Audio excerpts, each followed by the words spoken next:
Carolyn. Hope you're all having a super fantastic sparkling day. Welcome to Porch Light Letters podcast number 2552. Oh, that's one of those numbers where it's the same back or front. What do they call them? I don't remember. Anyway, today we are asking the question, where was your family when they became parents? Think about that. When they had the first baby, what was that like for them? Becoming a parent is one of those life's greatest, and I can tell you some stories about my birth. Yes, I have been told. But becoming a parent is one of life's greatest turning points. No matter how much someone prepares, nothing quite compares to the moment they hold their first child. In an instant, life changes forever. Priorities shift, dreams grow bigger, and two people begin a journey that will not only shape their lives, but the lives of the generations to come. Every family story begins differently. Some babies arrive after months or years of waiting. Some come earlier than expected. Others were welcomed through adoption or blended families. However they arrive, they brought with them hope, love, and a future that no one could fully imagine. The day a couple becomes parents is filled with unforgettable moments. The first cry, tiny fingers wrapped around the parent's hand, proud grandparents meeting the newest member of the family. That first photograph, the journey home, these memories often remain vivid for decades, even when the details of other days have faded. For family historians, this is one of the most important moments to preserve. Birth certificates tell us the facts, but they don't tell us what mum and dad were feeling. They don't tell us who was waiting in the hospital, who made the first phone call, or what hopes and dreams they had for their child. Those are the stories that bring a family tree to life. One day your children and grandchildren won't just want to know when they were born. They'll want to know what the day was like, how their arrival changed your family, and how deeply you were loved from the very beginning. Oh my gosh, this just, I have not been a natural parent myself. I have not bore any children, but I am a stepmother. And I will tell you, becoming a stepmother was amazing. I have been very blessed with 3 amazing stepsons, and they have since blessed me with 6 amazing grandsons. But the moment I had the first grandson was just incredible. He was less than 12 hours old. I'd never held a baby that young before, and it was just the most amazing feeling. It felt like time stood still as I looked down at this little baby in my arms. It was just a few hours old, and just telling, welcome to the world. As far as my parents go, if you watched yesterday when we did the trip down memory lane, we went past the hospital where I was born, but not the actual building because it no longer exists. But I did have a few years ago, I was able to go into the hospital in the area where I was born. Well, not actually born. We never went to the operating, we never went into the delivery rooms. But I saw the father's waiting room where my dad waited patiently for the news that I had arrived. And at that point, they didn't know whether I was a boy or a girl. In those days, they couldn't tell that early. They couldn't tell the sex of the baby back in those days. And back in those days, jeepers, it was almost 60 years ago, just to give you some reference. And at some point, I heard a story. I still have to check with my mum, is that my dad was pacing an hour longer than he should have, because I was born, I think, around like 4:20 in the morning, and my dad got told an hour later. They suddenly remembered, oh yeah, we haven't told the father yet. That is the story I recall being told to me. I still have to confirm with my mother whether it was a true story or not. So don't hold me to my feet to the fire for that one. But then I spent time in the main nursery, and we visited friends of my parents there. And mum was saying, that's where your dad waited for you, and this is where the viewing room was. So we'd bring the babies into these little viewing rooms and stand there and hold them, so the parents and the grandparents, so the father and the grandparents could look through the glass to see the baby. And the babies were held in the nursery. And then there was a sunroom on there where all the jaundiced babies were put. So I got to see that area and walk it. And, I was in this room, I stayed in this room for, I think it was a night. I don't even know if it was a night or not. I don't know how long I stayed in the nursery. All I know is that my mum, who was a nurse at the hospital, I think she was a sister at the time when I was born. Pretty sure she was a sister. I'll have to check on that one. But her matron saw her in the general ward and went, no, none of my nurses are staying in the general ward, and moved her and me to a private room. I don't know if I got removed at night so mum could get some sleep, or if I did stay in the room with mum. I'm not 100% sure on that one. But in those days, new mothers stayed in hospital for 7 days, a full week, to make sure that the mother was comfortable, was recovering okay, that the baby was latching correctly, that mum was doing everything she needed to do for a newborn and that sort of thing. And I often ask my mum every now and again, I will ask her because I need the details. Detail girl. What happened to her wedding dress? Because I never got to see her wedding dress. And she doesn't really know what happened to it.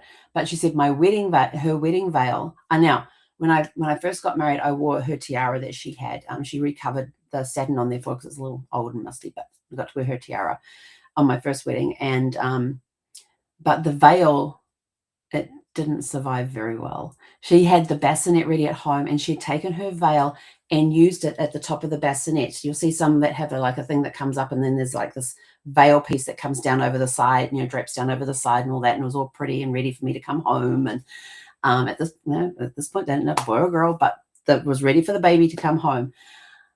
Unfortunately, mum brings me home, goes to put me in the bassinet, and they discovered that the cat that they had at the time, called Mitzi, black and white cat. I've got a picture of me with this black and white cat.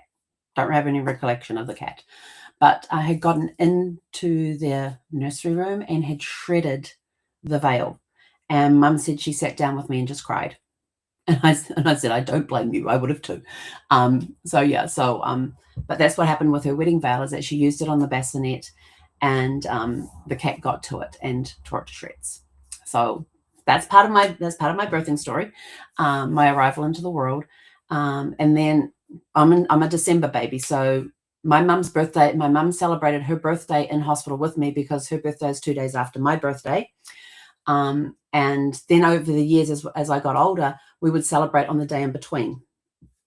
Would have, it used to be, because I was a kid, have my own little birthday parties and stuff. But then as I got older, we started celebrating on the day, both of our birthdays on the day in between. Me a day late, her a day early. It was fun. I had no problem with that at all. Then I was only a couple of weeks old, because I'm, 2.5 weeks before Christmas. And apparently my dad's family came down and descended upon my mum and dad for Christmas. Or to see the newborn baby. I don't know. I wasn't there. I just get told that they descended, and here's a brand new mum just home from the hospital, 2 weeks home from the hospital after giving birth, and her in-laws descend. And my aunt, my dad's sister, was there with her newborn, and she's 2 months. We're the same day, just 2 months apart. So she's 2 months older than me, but we both have the same day, just 2 months apart. And so she descended with her newborn baby as well. So I got to find out more about that story, and how it all went. But that's the story around the time that I was born, when my mum and dad became mum and dad. So there's some really cool stories out there, and my stepsons are just absolutely amazing. They are incredible human beings that have achieved a lot in their lives and done very, very well. I'm very proud of my stepsons. Yes, very proud. And I've told them that, biologically you may not be mine, but you will always be my boys. That's what I told them at their dad's funeral. And it still stands true today. And I love when I get to visit with my grandkids, because they're such amazing kids too. I do have a couple. No, I have. Is it a couple or just one now that I still have to meet? My youngest two. I'm trying to remember. Yeah, I still have to meet my youngest two. There's just that circumstances kept changing. I was meant to go over there, and then one of the kids got really sick, so I couldn't go over because I was about to fly somewhere. And just life happened, and I haven't yet to meet my two youngest grandsons. No, hang on, my youngest one. Yes, yet to meet Jacob. But the other 5 grandchildren I have met and spent time with, and I love my grandkids. They're awesome. But that's a topic for another day, because we're talking about the day that they became parents, not the day they became grandparents. So I became the stepmom of 3 boys, and absolutely love those boys. Absolutely love them, and what they've become. And I'm so proud of their accomplishments as well. So, but anyway, with that, your family tree challenge today. Yes, got to give you your family tree challenge. Your family tree challenge today is ask a parent or grandparent about the day they became a parent for the first time. Where were they? Who was with them? What do they remember most? What emotions did they experience when they first held their baby? Record their story today because every family has a beginning and every child deserves to know the story of the day they entered the world. And, oh, actually, I wonder, give me 2 seconds. I'm just going to do a quick search here. No,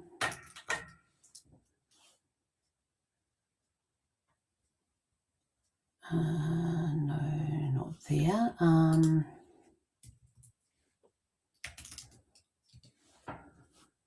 I'm just wondering really quick if I don't know if I have it electronically, but I have a really cool picture of me just a few days old with my dad, which is a picture I absolutely love and adore. And I know I have it somewhere.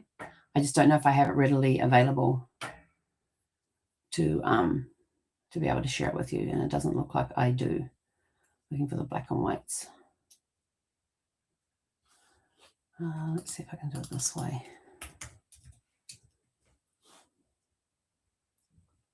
Nope, definitely not that way.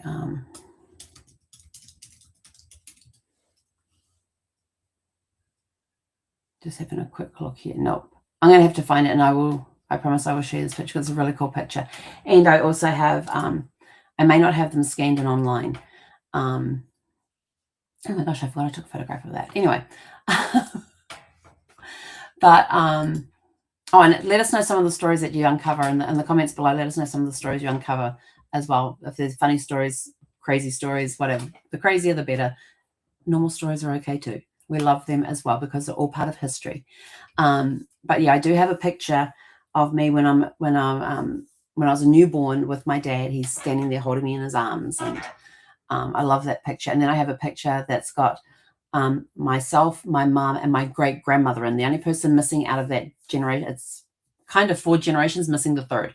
No, I'm missing the second one because my grandma was not there in the picture. Yeah,